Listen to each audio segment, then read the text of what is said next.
The win probability going to 24%, 25% for the Radiant. We might be seeing a comeback here. Let out a yell in the audience if you think that this is a possible win for the Radiant. I heard that. What up, everybody? Welcome back to casting every day until I am a caster at TI. We have the next game today. We have two teams up here. I think the highest rank in this match is going to be Immortal 23. Hope you guys have been well today. I've had some really good games of Dota today. I'm in good spirits.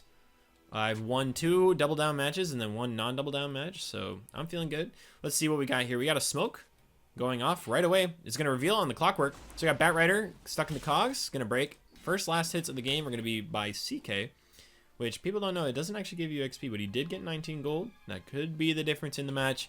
Smoke is not going to result in first blood this time around. So let's introduce ourselves to our combatants. Why am I okay on the Troll Warlord, position 1? Life Imitation is going to be our Vengeful Spirit. Clockwork Support, going to be played by P-Love, what they used to call me. Weaver, we'll call him Bing. And Broodmother, another Broodmother. I've been seeing Broodmothers today, but not in my bracket, but I have been seeing them being picked in the Immortal bracket. I'm curious as to what's making them so strong. So let's find that out this game. On the Dire side, Maiden from Broken Part of Star, played by the Chaos Knight, or played on Chaos Knight. We have Fire Soar on Rubik. Mars, played by Gohans. We have Monkey King, Just a Difference. Mid, Loyalty, playing Bat Rider. We're seeing, let's see where the wards are placed this match. So we got Radiant ward here. Radiant's got a ward here and a ward mid. Dire's playing with a ward here. So the utility of this Weaver support has been crazy that I've been seeing with this Skitter Step facet. I'm not sure about the XP facet, but the Skitter Step provides so much utility in the lane. Slow, damage, invis, double attack, trades high base damage, grabs the stats. And this hero just definitely seems a little overtuned. And I missed first blood. Let's take a look. What do we miss here? So Venge is going to be slowed. Also connecting a stun from the CK. And the slow is just going to tick down until the last hits gained by the CK. Rubik's going to be going down bottom while we were analyzing that attack. So I did get a comment on my last video about my gibberish that I tend to speak. And I did find that when I turn off the noise canceling on my headphones, I tend to articulate a lot better. So we're going to try it without noise cancellation. As a matter of fact, I have transparency mode on, so I hear everything that I'm saying as if I don't have headphones on. So I'm going to hope that makes a difference for the commentary of this video. And I appreciate any and all feedback that I get on these videos. So we're seeing a dive top coming in from the Dire. Bat Rider is going to be getting the kill on the offlane Venge, but they're going to trade for the position 1 CK. Diving under the tower is Risky Biscuits. Weaver doing some damage, is under a sentry ward. Doesn't seem to do very well. I think she definitely prefers laning against heroes that don't like to fight.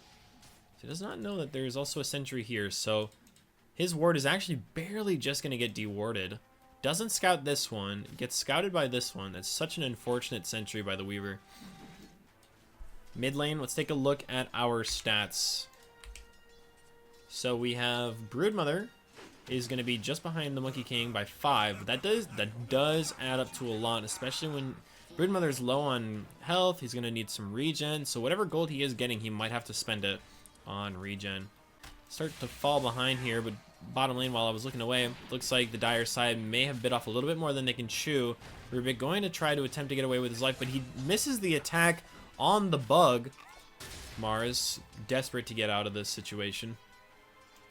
Meanwhile, in the top lane, we're seeing a TP out from Venge, considering he was a little bit too far forward.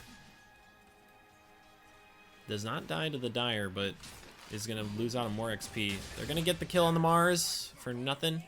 Mars not going to achieve anything out of that. Sticky Napalm being applied to the clockwork. We're going to see a stun, Reality Rift maybe. It doesn't need it. Reality Rift the Venge back into melee range. Bat Rider ticking down to the tower a little bit here, but he's going to be able to trade aggro to the CK, who's going to end up getting the kill on the Vengeful Spirit. Monkey King looking to play with the Bat Rider. Diving the tier 1 tower. Any TP is going to come out. Sticky Napalm is going to be applied, as well as the Fire Break. And Jinju Mastery and a stun is going to take down the Spider. So how can Radiant come back from a start like this? I think for starters, we're going to need more levels on the Venge.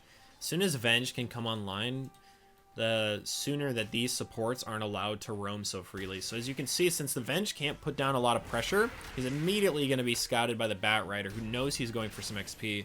Stun's going to connect on the CK, but the Sticky Napalm and the Fire over time is just barely going to kill him, and then the Blood Grenade to finish it off. And even if that Blood Grenade didn't connect, CK stun is coming in hot.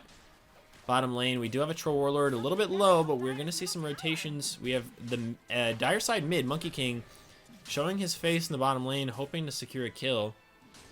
But they're going to go down a little bit low. He's going to jump in onto the Weaver, but he's going to get immediately bursted by both attacks by Troll Warlord, melee and ranged spells. The Whirling Axes are going to come out. Ult's going to come out. Battle Trance. Rubik's just going to immediately TP out. Mars is going to die for it. So now this is actually a bit of a throw in the early phase. So we had a lead going in for the Dire, and just like that, the lead is returned back to the Radiant. However, CS is in favor of the Dire. Those kinds of deaths like that can lead to a snowball from the Radiant to come back. Especially considering that our Radiant side mid was able to secure one of those kills, as well as the Weaver, whom can easily scale later in the game. Oops. Broodmother might want to come and secure this, but we're seeing a convergence of heroes bottom. We have 4 Dire heroes greeting around the stack. The ult come out from Mars. Mid-spear is going to connect on the Vengeful Spirit. He's going to get stunned, and now he's just going to get chained into the Dire and killed. Life Imitation not having a good game at all. Scans come out in the Dire, scanning that there are no enemy heroes here to fight the Chaos Knight, but I think they might be looking to fight. They are scouted on a Radiant Ward, though. He's immediately going to start to back. There is a Dire Sentry here, but no way to scout for the Ward until they have Clockwork use Cogs or Flare. Mid lane, we're going to see a Lasso come out in the Broodmother, who's immediately going to get stunned by a Chaos Knight, who's also going to Reality Rift him, reduce his armor, and smack him down. P-Love going to put the Cogs out. It's going to connect on the Illusion. Battle Trance, not going to be used by the Troll Warlord, but he is going to Whirling Axes and slow down the Chaos Knight a little bit, do a little bit more damage.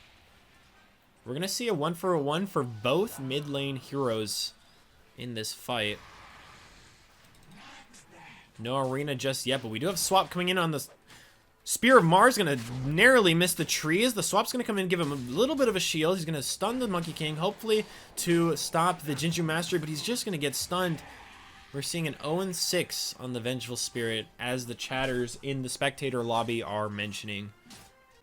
Okay, mid. Or we're going to see an enemy Dire Triangle here. Weaver is playing a little bit of aggressive game. Might reveal here that he has a ward. No lasso from the Bat Raider. He's going to go up on the high ground. He's going to evade. Smiley face comes out in the Weaver, as he's well aware that this attack just got evaded. His kill. He's playing a little bit risky. I think he might just be tilted. Oh, the 2 attacks is not enough. Blood Grenade's going to come out. We do have Sticky Napalm coming in. The Rubik coming in for the support. He's going to throw him back into the tower, but the Weaver is actually going to... What is that spell called? Sakuchi. And he's still going to die. Bat Rider. Heart's probably pumping. Miss. Coming in. All chat. Yup, that is correct. You did miss.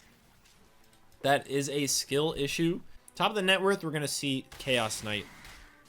He's been free to farm this whole game, secured himself 3 kills, 4 assists, only 1 death, and he's just getting brought like a little bit behind him is going to be the Troll Warlord now. I say a little bit, but that's almost an entire core item is worth of net worth behind, but he does have the Maelstrom. He is farming a bit. Meanwhile, in the bottom lane, we're going to see the ult come out from both the Monkey King and the Bat Rider, and they're going to secure a kill on the Broodmother. That is not what you want to see. Troll Warlord hoping his mid can create some space, but instead is just going to give a little bit more gold to the enemy mid. Monkey King given a little bit of a free game so far. Dire Heroes meeting up at the tier 1 tower. This tower is still at full health. We're seeing a Spear of Mars connect on the Weaver, who does have ult online. He might just need to use it to evade, but he didn't get it out soon enough. And the ult chat from the Mars, that's definitely going to tilt this guy who already had an unfortunate event earlier in this game. They're going to be searching for this Venge. This Monkey King out for blood. Finds P-Love. P-Love going to put the cogs out. It's going to get the stun on the Monkey King and the Chaos Knight, but he's going to get Reality Rifted into a Chaos Bolt, and he's going to go down. Looks like this bottom tower might just be going down to the Dire a little bit sooner than we thought. 14 minutes. No trade. I don't think we're going to see Troll Warlord trade for the tower here, considering they're already ready to rotate to kill him. Diffusal Blade's already been out on this Monkey King for a while, and he's going to go for the Maelstrom into the Gleipnir. So he's going to get a lot of catch, especially for heroes like Weaver, who's very mobile, and Broodmother, who can go through the trees. So this Gleipnir pickup's definitely going to be really good for his team. He's saying, we should farm this area. But Dire heroes are already meeting up. We're seeing a smoke come out on the Dire side. I don't have my soundboard out, but we do have a... Oh, hey, didn't see you there. Did you know that you can subscribe for free?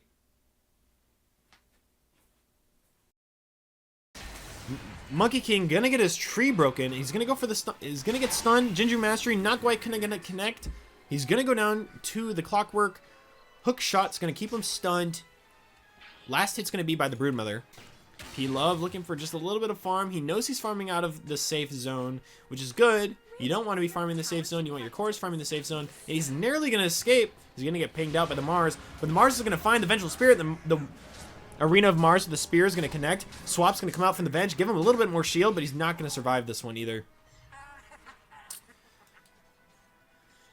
Oh, that is an off lane that's 0 and 7. Does not even have his first core item. The Orchid's going to come. He's Chaos Knight connecting the Orchid to the Weaver. Going to get the Chaos Bolt. It's just going to be enough to kill him with the overtime damage and the crit in the last second. Weaver also not having a great game.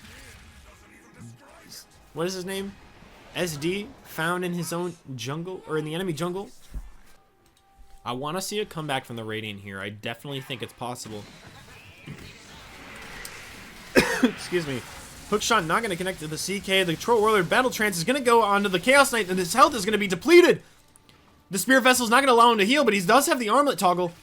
He's going to go down to the Troll Warlord, who just needed this kind of net worth boost. He's going to be catching up to the Chaos Knight any moment now. But the Dire heroes not happy with this. The Boundless Strike from the Monkey King going to connect on the Troll Warlord, who does not have ult. He does have the Whirling Axes, potentially might evade, but the Jinju Mastery damage is going to be enough to take him down. Weaver is going to be going through with the Sakuchi. Going to get scouted by the Dust, and they're going to dive to Tier 2 tower. He's going to ult back.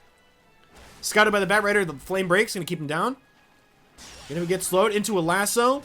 And the Spear of Mars is going to keep him down in place, and he's just going to go down. Incredible. Finding out that their hard carry is killed, they're not going to sit down idle. They're going to start grouping up to turn the tides. It's now a 6k lead for the Dire. I'm rooting for the underdogs, here I am, but it's so hard to believe. We do have the Manta style being brought by the SD. He's going to get scouted by Rubik.